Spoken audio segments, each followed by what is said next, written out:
সকল প্রিয় ছাত্রছাত্রীরা এডুইন্সের আরও একটি ভিডিওতে তোমাদের স্বাগতম।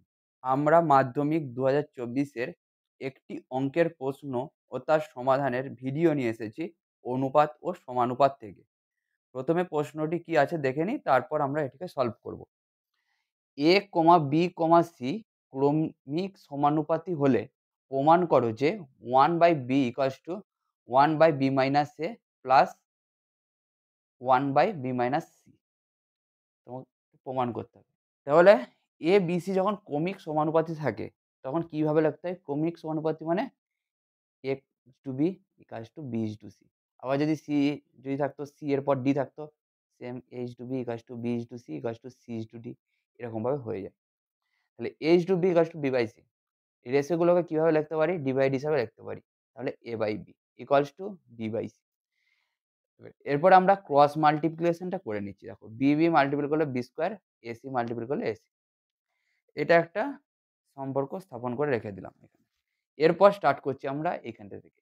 যেকোনো একটা দিক নিয়ে স্টার্ট করলেই হয়। আমরা RH নিয়ে স্টার্ট করছি। কারণ RH নিয়ে করতে আমাদের সুবিধা হবে। 1/b এখানে একটা টার্ম আছে, তার থেকে এই টার্মটা থেকে এই টার্মটা আসতে সুবিধা হবে।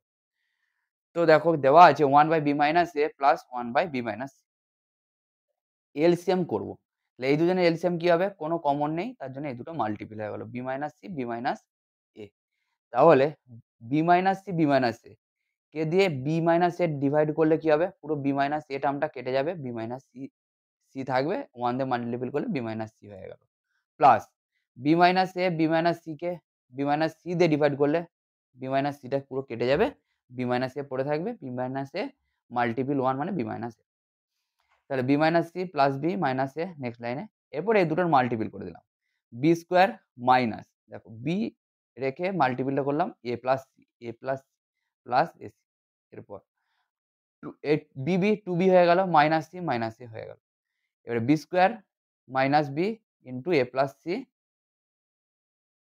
প্লাস, দেখো আমরা আগে একটা সম্পর্ক স্থাপন করেছিলাম b² = ac। এই ac র জায়গায় b² টা বসিয়ে দিলাম। তাহলে কি হলো? 2b - c - a নিচে হয়ে গেল b² প্লাস করলে 2b² মাইনাস b ব্র্যাকেটে a প্লাস c। দেখো 2b - c - a থেকে গেল। নিচে b কমন নিলে এই টার্মটাতে কি পড়ে থাকবে? 2b মাইনাস, আর এই টার্মটা থেকে কি পড়ে থাকবে? b চলে গেল, শুধু a প্লাস c। আর ব্র্যাকেটটা তুলে দিলাম, মাইনাস a মাইনাস c হয়ে গেল। তাহলে 2b - c - a পুরো টার্মটা কেটে গেল। তাহলে আমাদের কত হয়ে গেল? 1/b হয়ে গেল। তাহলে RHS থেকে স্টার্ট করে আমরা LHS = 1/b পেয়ে গেলাম। আজকের ভিডিওটি এই পর্যন্ত। তোমাদের ভিডিওটি কেমন লাগলো অবশ্যই জানাবে। এছাড়া মাধ্যমিকের কোনো প্রশ্নে তোমাদের সমস্যা থাকলে আমাদের কমেন্টে লিখবে। পরবর্তী ভিডিওতে আমরা এটির সমাধান নিয়ে আসব। এছাড়াও এইরকম আরো শিক্ষামূলক ভিডিও পেতে আমাদের YouTube চ্যানেলটিকে সাবস্ক্রাইব করবে এবং Facebook পেজটিকে লাইক ও ফলো করবে। ধন্যবাদ।